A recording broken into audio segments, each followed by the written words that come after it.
have a special guest. Yeah, special guest. Yes. A special geese. I'll be your special boost. I love it. Yeah. Special geese. Go ahead and introduce yourself. I am John Hazelwood. I'm a person. Well, you're much more than a person. Yeah, not a goose. Person. We have to restart this whole thing. I thought you were a goose. Oops. You might be a silly goose, though. We'll find out. Do I need to honk? You know, for RP reasons, yeah, sure. Okay. I'll just surprise you with it later, though. I like that. No. Interrupting do goose. not like that. Yeah. All right, but yeah, you DM, correct? Or play? I do. Or just...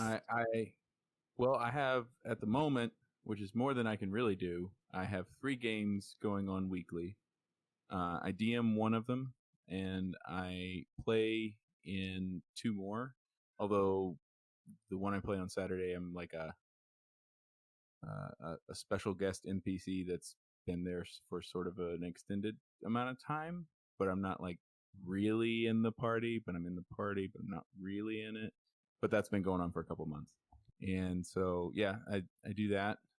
Other than that, I'm a stay-at-home dad and working on writing a novel based on the campaign that I homebrewed that I'm running. Nice. That's slow going. It'll be a while, but that's an effort of mine. And yeah. Cool. Went to college with Alex. Oh. Yeah. Wait, did we all go to Tech then? Wait, did We you all go to went to Tech. Oh, We all went cool. to Tech. Wreck 'em. Awesome. Wreck 'em Tech. For some period of time. They should have won that last game. All I gotta say. I didn't watch it. I have the 2 children, 5 and 2.5, and since for about 5 years, I have not been able to watch much football. And really, honestly, though, I was really hurt and upset with the whole Leach situation. And since that happened, I sort of stopped caring. But it was cool that he won that one, or almost won that one, or won that one. I don't remember. I think he won it, right? He won. He won yes. it. And then his comments after the game were phenomenal, and I have to pull it up because I cannot remember the exact quote. Heard. I actually don't know what you're referencing, so I'm about to find out now. Oh, Mike Leach, or that he won? The Mike Leach thing. I was not Adrian, I'm not a sports boy. 4 years younger than I am. You don't play sports ball? You're not into sports ball? No, I am. Oh, so you were at Tech when they were bad? Yeah, pretty much. Well, really, we were just there when they were actually somewhat decent. Yeah. So. Like, he was there the Tommy Tuberville era. That's unfortunate. Yeah. Well, I was there for like 6 years on and off, so I mean, I got a little bit of the good, but not all the good. Not Mike Leach good, though. No. But yeah, that's cool. How did you start, playing Dungeons and Dragons? Well, yeah, actually, I've only been playing for, I guess it's 1.5 years now, maybe almost 2 years. But I moved from Virginia, went to Texas Tech for college, then went back to Virginia, and then after marrying my wife, she got a job working for AT&T, and so we moved back to Texas. And one of my best friends from Tech also lives here. His name's Matt, and he it's funny because it's like you probably are familiar with, very cautiously that maybe you might want to play this game that you might have previously had some stereotypes about. Go ahead. The Mike Leach quote is, "There's a lot of ghosts in the stadium. We played LSU because New England, Green Bay, and the Chiefs had someone scheduled." Uh-huh. Yep. For their win That sounds like Saturday. Or whatever, their LSU win. So it's like the first time since like 70-something that the returning national champion lost their first game and Leach beat them. Yep. I think I'm here. It was 44-34. Mississippi. Yeah. Yeah. Of course, then there's the whole, like, we're playing in the middle of a pandemic Yeah. contact sports, Yeah. So who's all really 100%? Who's the real winner here? None of yeah. us. None of us. But anyway, back to the D&D. So my friend was all hesitant and like, it's one of those things. It's like, I think you would really like it. I think it would be cool. It's Dungeons and Dragons. And I was just like, what? That nerdy thing that everybody made fun of other people for playing back in the day, and I never got a chance to. But then he was telling me about it. I was like, okay, yeah, I would absolutely love playing this. And then I ended up playing it. And actually, he said something about it, and then randomly, my wife suggested that I look into maybe playing it and doing something. And a lot of that came from the fact that we moved here from Virginia. I am a musician, and I was gigging all the time in Virginia, like 2 or 3 gigs a week. And that was going really well. And then moved here, was an at-home dad. Dallas is a whole other like monster as far as like trying to play music. Like there's live music and stuff, but moving here, not knowing anybody and trying to like get in a group that you could play with. And I found a group that I could play with eventually, but would pay more to rent out a practice space than I would make in the gig in a month. And it's just like, I really want to do this, but it's not. But anyway, the long story short, it's that I was having issues finding some way of having a creative outlet and interacting with people. Because it's also really isolating. I was feeling this isolation pressure before the pandemic, being a stay-at-home dad, because that's not a whole lot of fun for me. You go to a playground and there's all the moms and stuff don't want to talk to you because you're creepy because you're a dude. And I get it. I understand why that's the case, but same time, it kind of sucks for me and my kids because we don't get the play dates that everybody else gets. And I was feeling pretty down and not doing anything creative, and that just between one of my best friends and my wife bringing it up, I was like, okay, I'll check it out. And I started playing with Matt, and he was DMing it, and I wrote him like 4 pages of backstory because I got real into it. Nice. And it was this like super elaborate thing. And I didn't know that wasn't what you did. I just thought it was cool and put a whole bunch of stuff together and gave it to him, make up a story. And eventually that game fizzled out because of scheduling issues or whatever. But since that point, I joined like a dad's group, and then turned out that one of the dads there ran a game with the other dads, and he invited me, and I was like, I really want to play, but this other group's not playing so much. Here's this 4-page backstory that I wrote.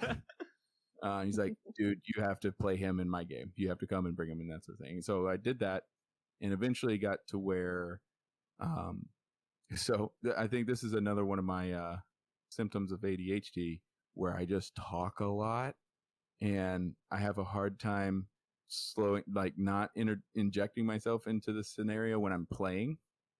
And found that when I got the guts to I don't really know a whole lot of this, but I'm going to try to DM for some of my buddies from college. And I know that they'll be, I wouldn't say they'd be forgiving, but they wouldn't have a bad time if I was terrible at it. It's a safe space. Yeah, more or less, They'll give you shit, but it's shit you can handle. I'll get shit for it, yeah, exactly. And doing that, then I realized, oh, this is great. When you're a DM, you don't have to shut up. You just talk the whole time. And you can do it from different perspectives and different funky voices if you want to, and all of these things. And I just really got to love that. And once I got into that, then I was just like, let's do more world building for this. And then everybody was liking what was happening in our game, and I was like, I really like what's happening. I kind of want to write this down like a story. And then now I'm starting to write a novel, but we'll see what happens with that.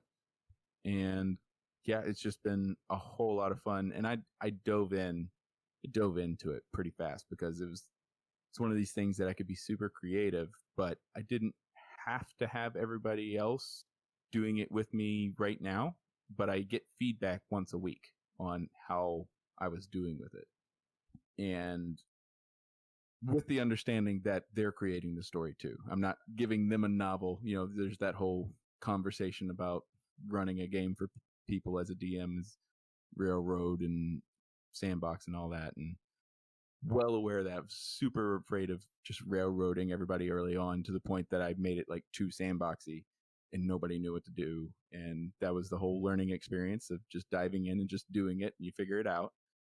And I just loved it, and I was hanging out with my best friends and been doing it and will be doing it for the foreseeable future.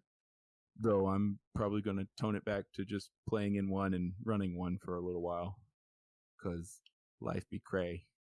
For real. No. That's crazy. I can't even, like, hearing you talk that this is the first time you've played D&D, like, knowing you in college, I would have assumed that was a thing that happened because, dude, Justin. all of us. So we all have just recently started playing, and we are pissed off that we did not know about this game, about playing this game in college, because that would have been so awesome back when we didn't care about anything else, because we were all the best of students. Hey, me too. Yeah. Rather than sitting up and, like, I remember there was one night that I went over to Justin and Ryan's apartment, and rather than writing like a research paper that was due in a couple days, I just played God of War for like 24 hours and just played it all the way through. It was the only game I've ever started and finished, because I've never been a big like video gamer. Gotcha. And this was theirs, and I was like, I'm going to do this, and just did it. I don't know why, but I just did it. But it would have been a whole lot more fun if we were sitting there around a table playing D&D. I can absolutely imagine that my college experience would have been 100% different, like the tail end of it, if we all played Dungeons and Dragons. Like, oh my god! Like right after. So okay, Adrian, let me frame this for you.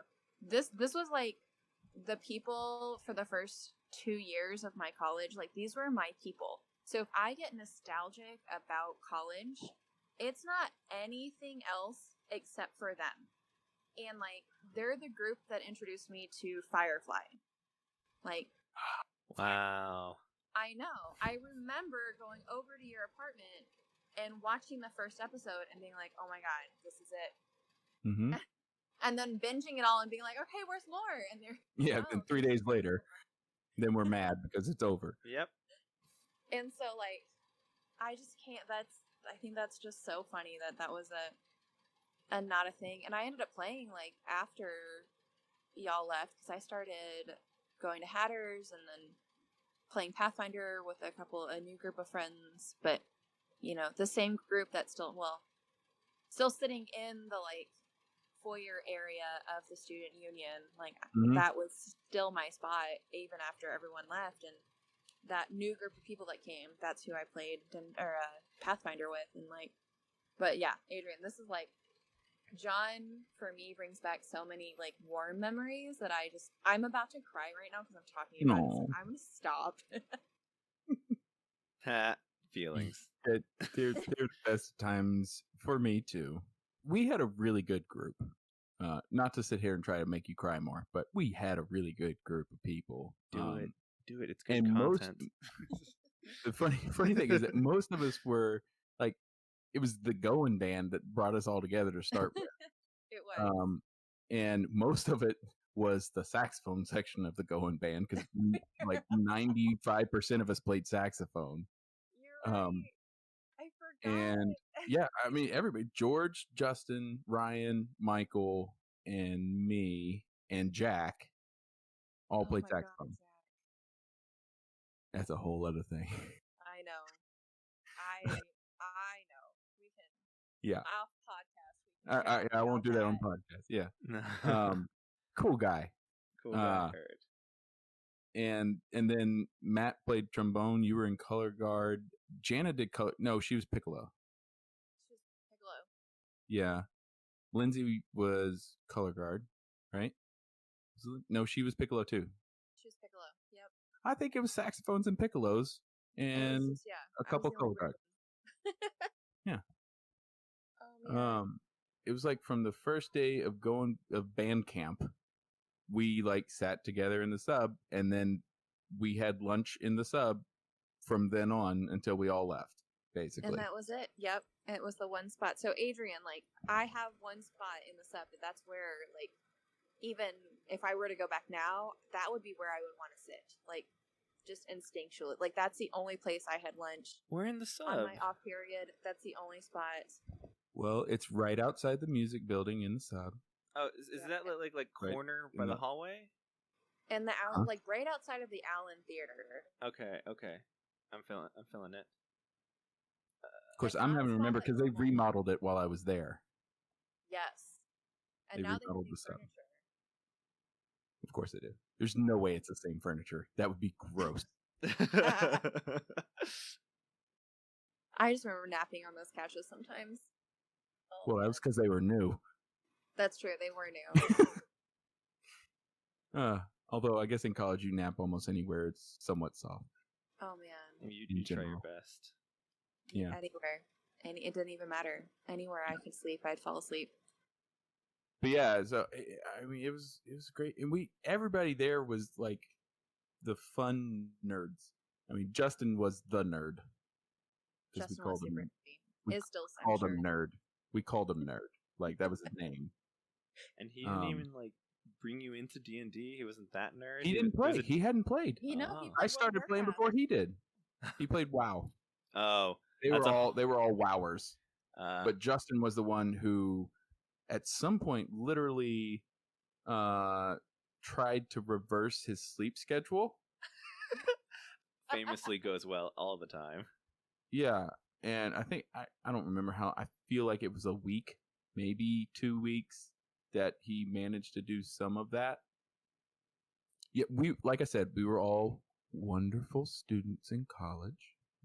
We just didn't really go to class so much. I mean, but it was everybody. Like the engineers. Justin started as a music major, but then switched to computer science. I was a music major. I was nursing and then switched over. Mm-hmm. And you, I mean, even that, you were a monumental part in me making that decision and looking at going into education. I mean, education's cool. I know, but this is your fault. What? No? Sorry, you're welcome? I don't know. I guess she accepts it. It's funny. I mean, that makes me feel good because my education experience at Tech didn't go well. Yeah. So I found out, Adrian, I found out that I had ADHD sort of at the end. That's why I left Tech. I was at Tech for 4.5 years and left without a degree. And it was in that last semester that I saw somebody, found out I had ADHD, and when I got back to Virginia, got officially diagnosed and got medication. Gotcha. Leading up to that, the head of the music department, the music education department at Tech, had a conversation where she said, you need to pick another major because clearly you don't want to do this, which was the farthest thing from the truth for me. Absolutely. And that caused such cognitive dissonance for me that I just there's so much about Tech that was the best time of my life, but that was probably one of the worst times in my life after having that told to me. And I recognize now that she was really old and stupid and not aware of like neurodiversity and not aware of any of these things because, you know, it's fairly recent. This was still like, what, 10? It was like 10 years ago. It was 11 years ago that I left. I left in 2009. And so it's one of those mixed feeling things, mixed bag as far as when I think about Tech. But I like to think about the friends and all that sort of thing. Though it wasn't intelligent as far as, you know, my student loan debt and, you know, everything that you're supposed to be doing in college. That was not responsible of me. But I certainly learned. I just didn't do the shit they wanted me to do for grades. Yeah. And that was always the hardest thing for me. And I didn't get any real coaching until it was too late for me, really. I mean, at least you I got it, was- kind of thing, you know? Because like sometimes people just don't ever find that out about themselves. Oh, yeah. It's Oh, good yeah. that you got something, and yeah, it's too late then, but at least it happened. For sure. And I mean, I wouldn't, except for the student loan debt, I wouldn't change anything at this point. I would have changed maybe some of my financial decisions. Because while Alex I felt knows like- exactly what you're talking about. I mean, when I was at this really low point in my life, going through all this at school, that's when I did what is now known as a typical ADHD symptom of spending money to feel better. I did that way too much, and my friends were like, "I got some stuff to do." It's like, okay, well, what if I buy you dinner? And Yeah. just like I did things that were just like, I just want us to feel, I need to feel better right now, and that's how I did it. And I'm still paying for it, and will be paying for it for a long time. But it's other than that, I wouldn't change anything, because it was a great experience, and I learned a lot from it. I went on to just so that I still am eligible for the podcast. I did go back and get my degree. I did finish. I just finished at a small liberal arts school in Virginia, Bridgewater College, which was amazing for me. And I should have gone to a small liberal arts college initially if I were to have done things right. But then I wouldn't have met all these amazing people and had these great times. And then who knows if Alex would have ever switched majors. We don't know. I would still have been struggling, and I probably would have dropped out. I would have been done, and then, the thing is, you move back to the town that I grew up in, and a lot of those people are either on some sort of illicit drugs or they're pregnant and faking that they're having a good time. So, you prevent it. I mean, all of that, and that's like hearing that. And I knew something was going on, and hearing that like hurts my heart, because I know how much I was struggling at the time, and it's so, I don't know, hard to recognize that like we as human beings all struggle, and a lot of the times we're struggling at the same time. And in that like depth of depression, the best thing, in my opinion, is to reach out and to ask for help, and to find that comfort within others, or to like say, hey, I do need help. Because like, had I said, hey, I need help, or if you had said, hey, I need help, maybe there would have been like a better or a different outcome. But I feel the same way, that I don't think I would change anything. I mean, I could find things I could Sure. I could do that. I mean, I like where I have right now. I like the relationships that I've built. I like the way that I think, because I had, not a perfect background. Like, I understand. So I also like that, like, empathetic view of maybe other people's experiences as well. Yeah, for sure. And Adrian is no good student either. So She knows. Neither one of us or any of us podcast right now was an ideal candidate. I am among some of the viewership or listenership. So yeah, I heard a little bit about that. I wouldn't have taken Cal 3 times, maybe this time's better. Maybe this time I'll get it. Maybe I'll learn something from now. No, nothing. Just can't get it staked in there. It's funny you were saying taking that 3 times.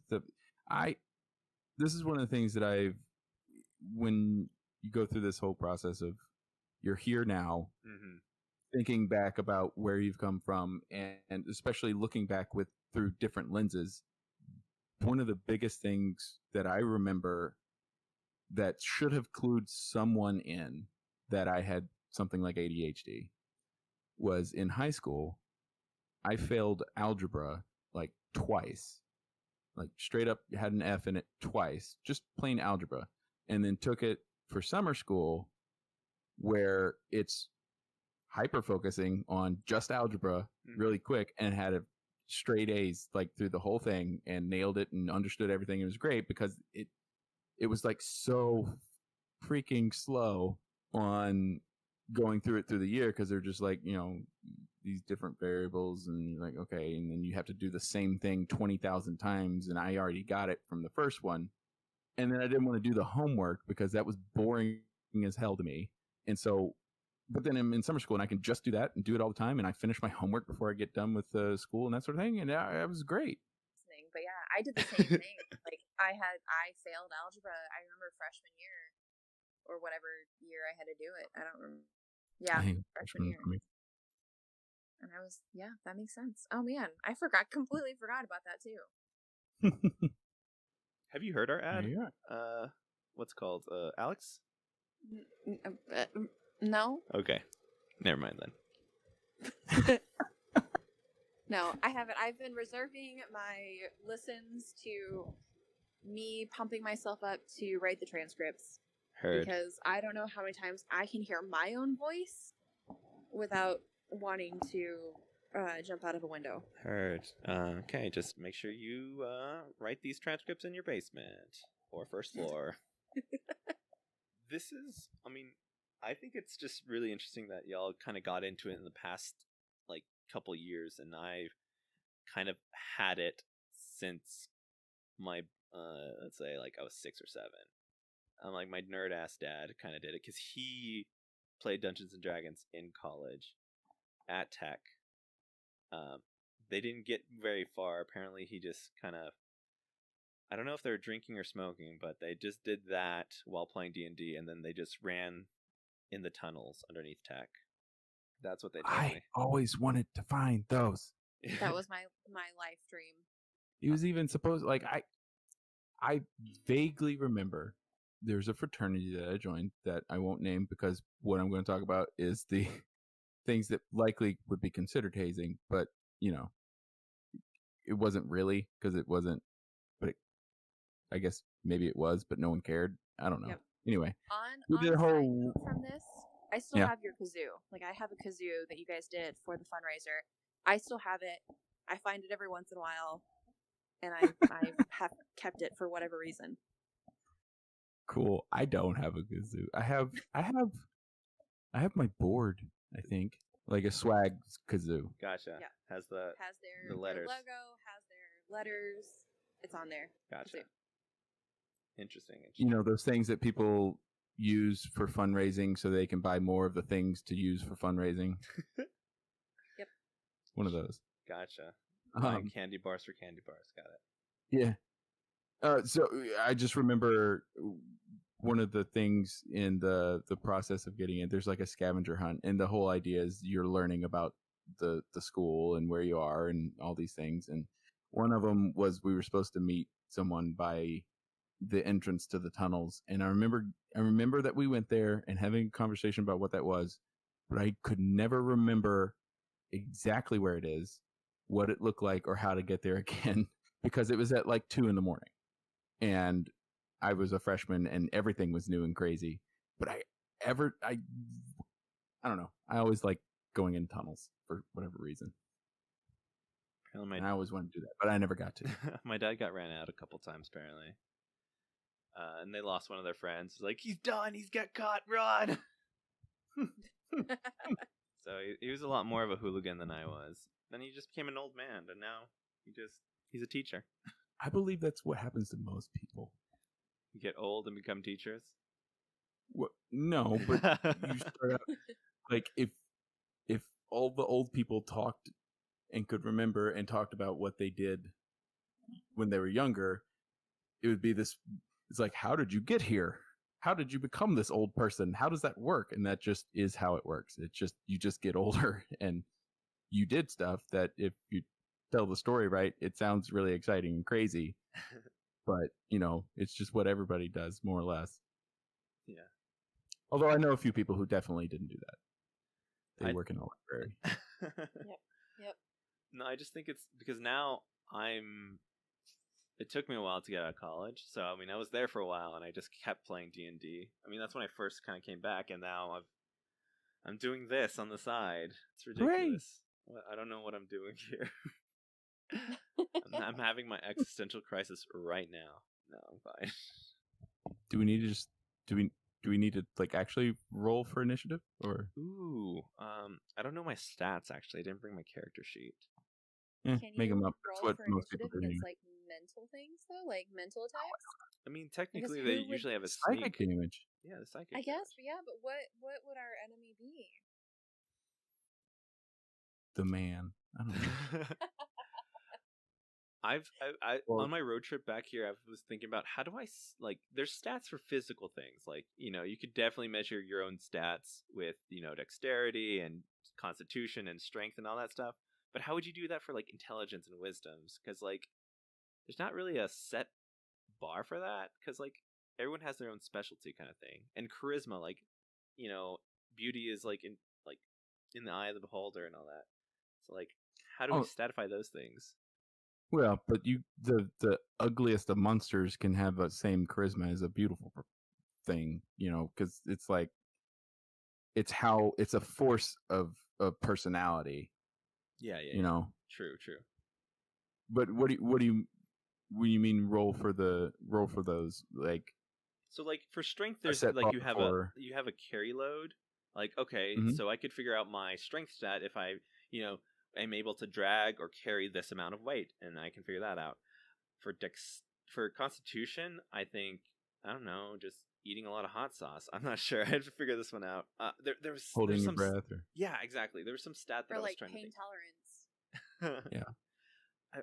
And then for Dex, I forgot what it was. I had it in my mind, but it was like the beginning of this week, so it's basically last year. Oh, you mean like real world tests for what those skills are? Yes, exactly. I think to roll for this, it would be just like you character create, right? You ask, maybe 4 people that you know, and then you drop the lowest score, Ooh. and like that's how you do it. But it have to be all people who know you that understand that kind of like it has to be people who 1 through 18. How pretty am I? 6. Fuck. Next person. So like Yep. we could have them all rate from 1 to 20. take the highest. How do you Or I how think do you get a 20? average. Who is a 20 in this world? Or probably the best way, because what's the actual whatever it is, yeah. range? It's like 7 to 15 is the standard array. Yeah, for Yeah. 5e I guess for starting characters, that's your max can go to 15, and your lowest Yeah, you start at 7. So you could start with that and just be like, all right, so from 7 to 15, how smart am I? Just like can't go lower than 7. I don't understand. Is 7 1? Okay, here. Or it's okay. We go back to the 3 friends. You go 1 through 6, and then you rate me, and then you take the 4 friends. You take the highest of the 3. Oh, okay, I get what you're saying. 1 Like through 6. like a Like they are the roles. Mm-hmm.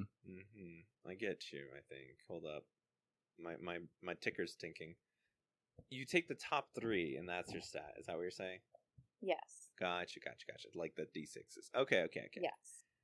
Yeah. So And each if person anybody- will give you your dice roll. But then I guess if you actually do 1 through 20, if someone says 1, you get to re-roll it and ask somebody else. I love that. Sorry, that was a Yeah, I've weird always tangent. no, you're good. That's the fun part. That's the thing I like about world building and homebrewing a campaign is like when I go on tangents, I get to create cool shit somebody runs into later. It may not be relevant right now, but if I think of it, then it seems like I had this like grand scheme thing, but really I just got distracted. That's fair. I really want to run a campaign now with my own stats, like me as a character. That'd be We fun. should do a special podcast. It's a one-off. Ooh. We have to fight our own demons. Oh. Okay, they're metaphorical. They're metaphorical, but are they? That's how we make our money, is we pull this into some sort of psychology therapy resource, and then that's how we go from place to place and we play D&D, but with people's actual like demons. Yeah, but what happens if they have a TPK? Then we address that with a real therapist. I'll get there eventually. See? Yeah, I need to get a couple more years under my belt, and then I'll be your real certified, bona fide therapist. You know what I'm saying? Nice. I think so. A therapist from Texas. Yeah, dude, exactly. There you go. There you go. It's funny that just came up because I was thinking about this earlier before we were actually starting this. Mm-hmm. Yeah, that's actually one of the things that the homebrew that I'm running has been very helpful for me going through various things, because I basically have the party fight my demons that I've turned into sort of this metaphorical stuff. So, like they're a tree that's like busted up, but that's actually like has to do with time management or something stupid. I don't know how that actually connects, but that's kind of how I've envisioned it. And I found it actually helped me do a lot of role play a lot easier. Mm-hmm. I'm like, yeah, I get the feeling that I want to make them feel. And so now we're going to do this. And they say the right things. And they're like, dude, I really want to kill this guy. He's like, yeah, I know. Now you understand. Do it, please.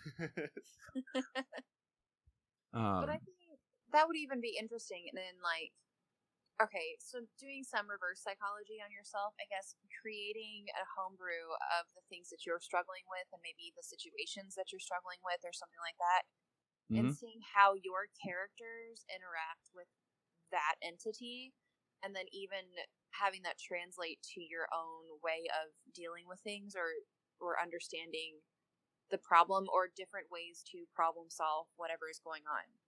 Mm-hmm. The episode of the IT crowd where he's just broke up with a girl, and his coworker puts the girl into the game so he can finally have a goodbye and just kind of officially just break it off, and he starts just like crying, but it's cathartic. And that was like, I'm like, can we do that in the game? Like, I can see people's like ideas and wishes in game, because like I remember one of my friends, like, I wish for, like, it was just one of his first characters, like, I want him to find, become immortal. And I'm like, part of me was like, yeah, that's cool. But another part's like, is he worried about death in real life? And he's just kind of like pushing that ideology onto his character. Like, I don't know, how could I help? Like, by giving him that, would I help him? That game only lasted like 3 sessions, so I didn't have to think about it too much. So yeah. So I've always thought about that as well. Go ahead, John. I was just thinking, like, related to what Alex was saying. Yeah, I've seen these things. I haven't read them and looked at them, but I've been interested. Just don't have the time to get into it. The like solo campaigns, like where you play with like just by yourself. There's like a bunch of those things available out on like DM's Guild and stuff like that. And I wonder if that's like a way that you could actually do that, where you like, it's like a way of analyzing your own shit. But I don't know how those work. I feel like that would be, if that isn't how they work, I feel like you could do something like that. But yeah, that's interesting. I've just started, my mind is now going down that path, thinking about that. That rabbit hole. Yeah. I've heard, okay, the lowest amount of people I've seen is like 1 DM, 1 player. And Skylar, he's done that with 1 person before. And I think I should bring him on to figure that out. But also, what you just said about the just solo mission, like, that sounds so, like, I mean, that's essentially a video game, but, like, it has to be so much, more, it touches you a little bit more. Because it's not like everybody else's ideas kind of like, oh, this is what this guy looks like. Oh, I thought he looked like this. Because, like, everyone's mind are thinking about this single entity, but into different, like, dimensions. And you're just thinking of it, and that's what it is. And that's its whole form and nothing else. Like, I think that's interesting. Plus, you don't have to waste all the time trying to think of how to describe it properly. Exactly. Because you just see it in your mind.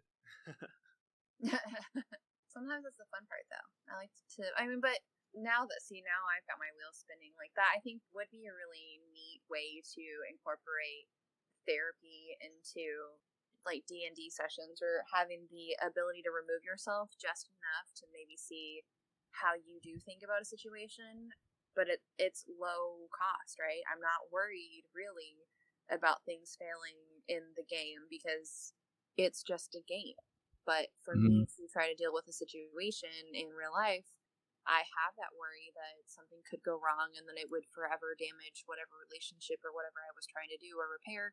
But giving it a safe space to play out, that'd be really interesting. If like finding a way to connect the two, I guess the way I'm thinking is you would have to have a therapist who would be willing to like sit down and listen to you, and then also have that like DM side of them where they could like create that homebrew and that's your prescription. Right. That's it. Well, one thing that until this conversation, I hadn't thought about, but I've realized in this moment is that something that has helped me in the last couple years, I had a lot of anxiety about like thinking about what the right plan is, and playing D&D, because I wrote 4 pages for my backstory for the first character I ever did. I've gotten into what I'm doing fairly well, and I can't say that I don't care. Like you care. It doesn't really affect the world, but I still, in the moment while I'm playing, I was like, I really hope that this idea I have doesn't fail, and inevitably that's when you roll like shit dice.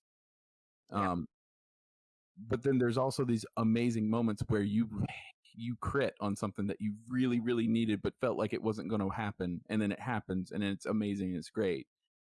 And that's kind of like real life, honestly, that you're going to have shit rolls and you're going to have crit rolls. And it's going to be, in playing this game, getting invested in the character and learning how to keep going regardless of how that turns out. There's something about like doing it in that setting of playing the game has helped me not feel as anxious in my real life roles and shit, if that makes sense. Yeah. But before, I would just like hyper focus on what I'm doing, and so that it gets right, so I get it right. Like, I never thought I was a perfectionist, but I was, because it's just I was a perfectionist about the one thing I was thinking about. And I wanted that to be great. If I was writing music, I wanted to just be able to sit down and pay attention to what I'm composing, get it just the way I want it, and make it sound right, and make it sound cool, and do the cool things, blah, blah, blah. But then, my room would be a mess, and dishes would be everywhere, and that sort of thing. But it's allowed me to let go of some of these things a little more, because sometimes you get good roles, sometimes you get bad roles, and sometimes they go the way you want. Sometimes you compromise, and it's in the middle. And you figure out how to make it work. And something about having it separated made me realize that more than I had before. And so I think there's definitely some merit to this, is in helping with those kinds of issues, and in helping with coping with your demons and things like that. And because even once you know what your demons are, you're going to have good encounters and bad encounters along the way, and you're not just going to defeat it forever, because they're just sort of there, and it takes work to be okay with, okay, some days are going to be bad, and we'll figure it out. And that's probably been the biggest thing that it's helped me with. It's really the biggest hook to keep me playing, because I'm like, I want to figure out some more shit. That's fucking beautiful. I don't even want to talk anymore because that was so beautiful. Well, I do have to put the kids down to bed here in a minute, but yes. Thank you. Yeah, no worries. Yeah, no, I was just so enthralled. I forgot I was, this is a podcast and not just this guy at a TED Talk. I'm like, wow, like and subscribe. Oh, it's my channel again. We keep having bangers after bangers of cast, I gotta say. Absolutely. We have some good friends in our lives, and maybe even though we're in a pandemic, I think, at least for me, this is what I'm starting to learn, is that I do have some really awesome people in my life, and it is okay to reach out and be like, hey, I don't really know what we're going to talk about, but we're going to talk about some stuff, and it's going to be great. And, like, I do have that perfectionism side too, that like it has to be perfect, and that gremlin is awful, is not He's a son of good. Yeah, like everything has to be done before I can do this one thing, or if this one thing isn't done correctly, then everything else goes to hell. Mm-hmm. But yeah, you're right that D&D does teach us those things, that like it doesn't have to be perfect, and you can adapt, and you can still solve a problem with different ways, even after you failed maybe once or twice, or maybe killed off a party member or something like that. It can still be done, just not as the way you planned it. Yeah. And to further extend the metaphor, if you have really good friends around you, maybe they're clerics and they can cast a bless spell on you.